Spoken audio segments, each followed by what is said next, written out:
Experiences with critical illness are something many of us may have encountered in one way or another. Whether through fictional depictions in TV drama featuring attractive actors, stories told by someone who has lived through it, or even first-hand experiences as patient or family members. But one perspective that often remains hidden is how doctors feel and what they experience in these situations.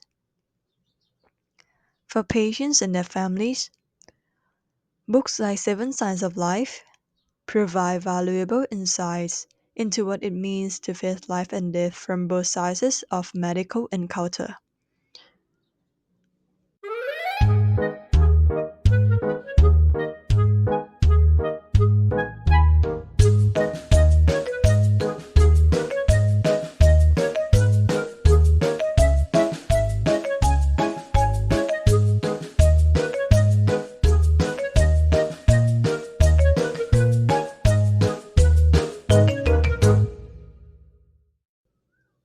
Hi guys, welcome to Pood Mai Keng Podcast. And today I want to recommend to you guys one book, which is about the perspective of an ICU doctor, which will make you understand and sympathize with doctors more. But before we start, I want to tell you guys that I am not an English native speaker. I am 100% Thai. So I may speak in wrong grammar or speak not fluently, but I apologize here. But I will try to make my podcast better and better in the future. And I will try my best in this podcast. So if you guys are ready, then let's get started. The book Seven Signs of Life is written by Dr. Eve Abbie. She is a critical care doctor who shares her personal experiences and perspective from her work in ICU. So, let's start with the question. The question is, what, in your opinion, makes a good doctor? Is it the ability to cure patients, a strong sense of ethics, or perhaps the ability to handle everything flawlessly under intense pressure? In the doctor point of view, Dr. Abbey challenges these common ideas, and she writes that being a good doctor is not just about understanding survival rates or the likelihood of death. Instead, it's about recognizing what's right in each situation. This requires an understanding of an emotions and, more importantly, knowing how to deal with those emotions when they arise. As you can see in the hospital, doctors often appear fearless, right? Calmly performing surgeries, stop bleeding, restarting hearts, and managing frantic family members. However, Dr. Abbey admits that doctors also feel fear. They just disguise it as other things. She called the fear as nervousness, worry, or caution. Despite the fear, they know they must exude confidence, often saying things like, everything will be okay, or we'll take care of you. But even if confidence is crucial, fear also has its role. Fear of holding a patient's life in their hands can push doctors to work meticulously and uphold high standards. Even fear is feel like a negative word, right? But it can push the doctor to perform a high standard performance. Fear also give importance, make doctor remind that they're holding a patient's life in their hands, so they should perform the work in a high standards. But no matter how confident a doctor is, in this field, sadness is unavoidable, right? Doctor has to face many patients died or even some family crying in front of the doctors. But Dr. Abbie shares the three rules she has learned from 7 years of breaking bad news to family. So first of all, listen. Whatever the family tell doctor, you have to listen. Listen what they want to talk. And second, say the words death, or dying, if that what you mean. If the patient is dying or the patient is dead, you have to tell the truth, not give a hope to the family. And lastly, and the most important rules, which is never make promises you cannot keep. Working in these fields, they they have to face the questions like, are my kids going to be okay? Is my husband okay? Or is my mom okay? But if the doctor not really sure, so don't keep any promise.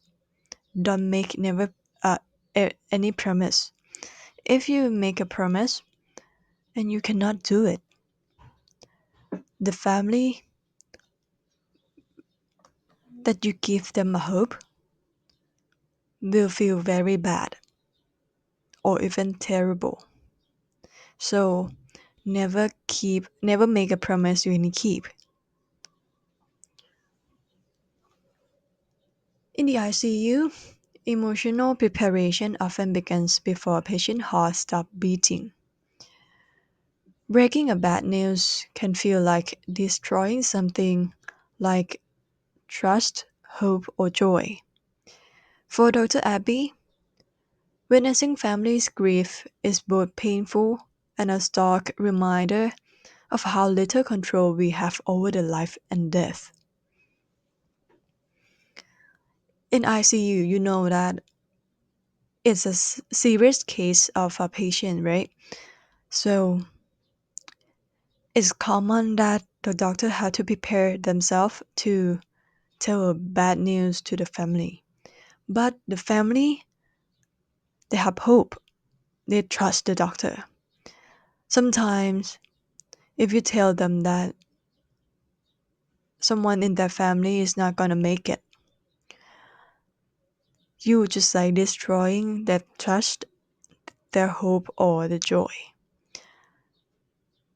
But in this situation, Dr. Abbey, as I said, is like a reminder that life and death is not in their control.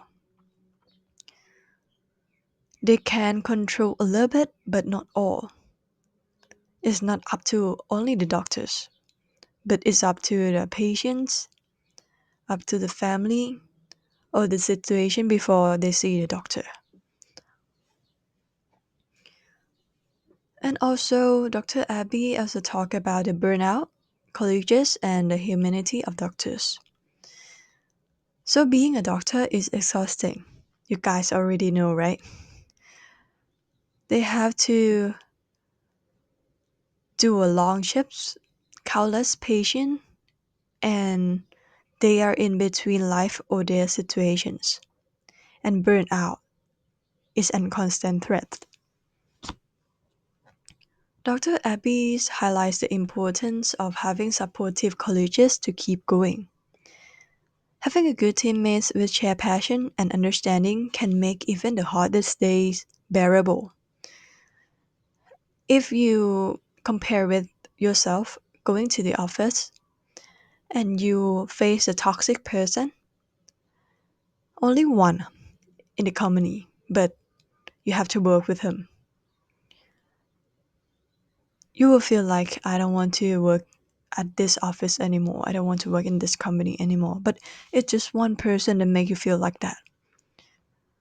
But if you met a person that try to give you a motivation every day, have a positive energy, it make you feel like, yeah, you can do it. You can pass everything that you face, which will make you having a good energy to yourself too, right? It's also like in a hospital. If the doctor faced with toxic colleagues, they will feel like what's going on in their life, right? They have to face countless patients, life and death, or even a long shifts, and they have to face toxic colleagues. It's just like walking in the hill. So they are like us. And also, Dr. Abbie, she acknowledges that doctor is like anyone else, as I said. They have limits. In the hospital, many people can see the doctor lose their temper to the nurse or appearing impatient.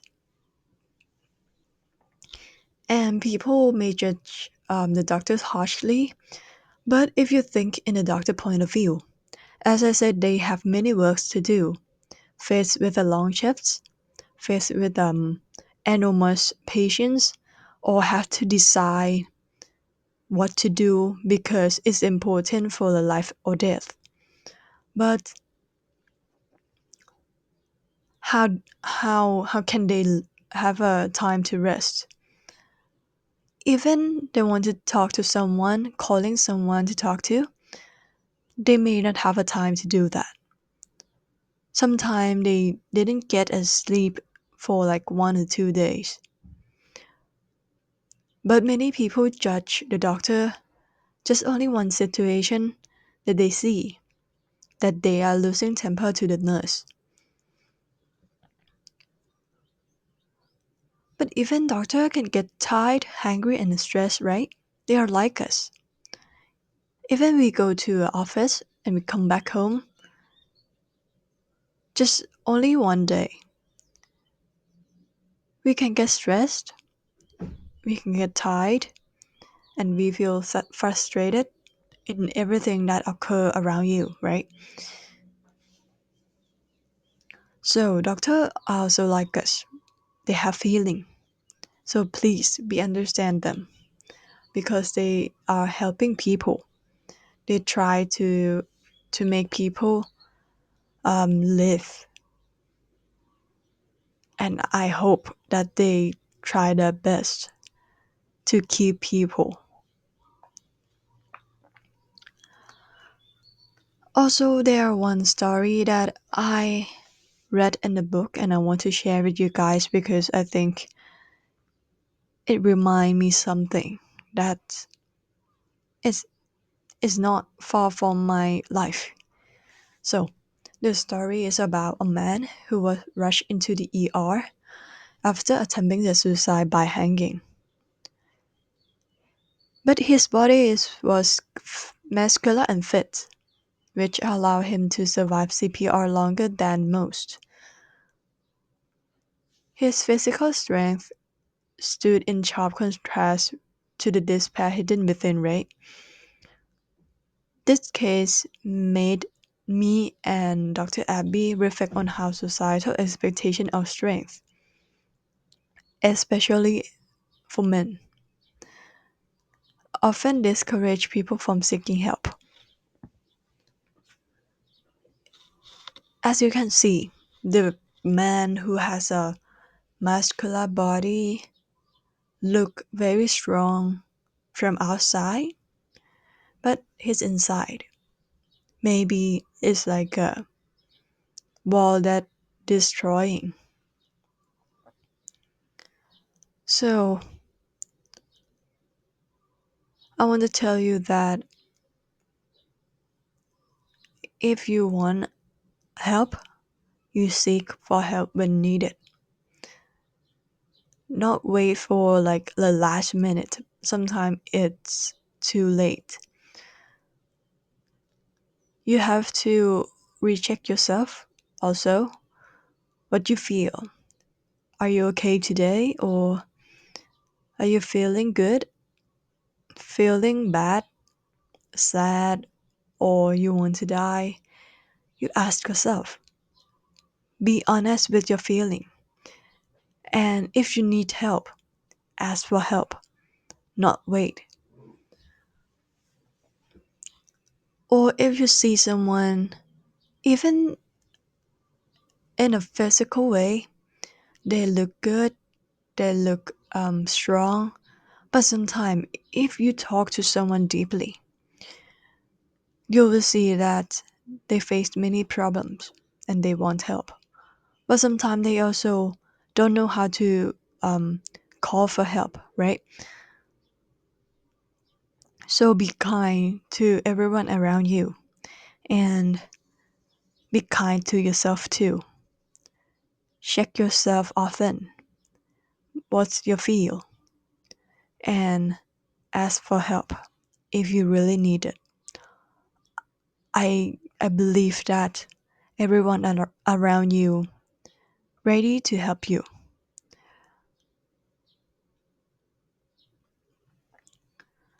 And lastly, no, not not the last topic, but it's like almost the last one. In this topic, it's just like how doctor facing a disgusting thing and the moral conflict of the doctor. You can see that doctor have to deal with all kinds of bloody fluids, right?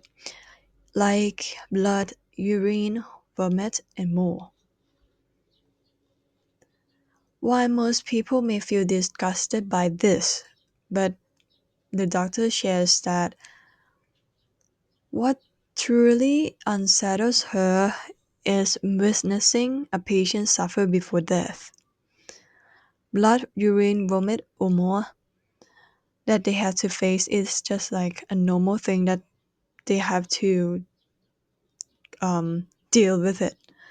But the Dr. Abbie said that seeing a patient suffering before death make her feel disgust. She feel like every patient they must not face this, but yeah, there are no way out.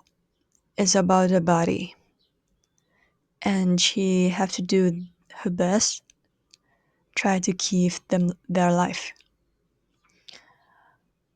And also, she also talked about the moral challenges of treating patients who have committed like a terrible crimes, such as murderers or sexual offenders.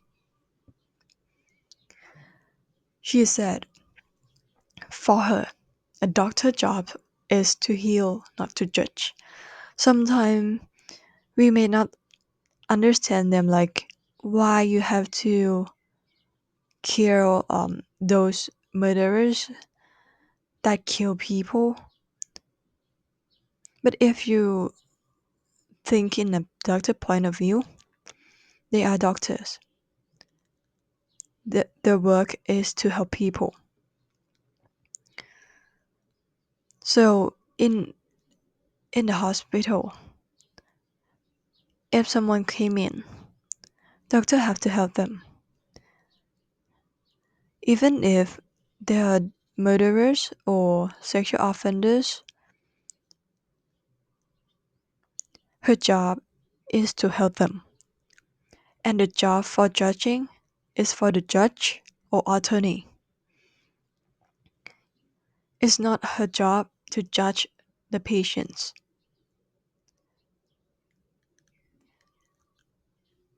And lastly, the doctor also talk about the hopes. Dr. Abbie reflects on hope, why doctors want the patients and families to have hope. They also have a duty to provide the truth. As I said, tell the truth. If a doctor tells you there is a 20% chance of survival, it's human nature to cling to that 20% and ignore the 80% chance of death. But the doctor understands that hope can be both uplifting and cruel. Even when the doctors are hopeful themselves, they must remain grounded and prepare for every possibility, no matter how painful. And also the patients. Even the doctor said 20 chance to be survived, right? But don't forget the 80% chance of death. You cannot blame the doctor that you said 20% my son will stay alive. But the doctor also said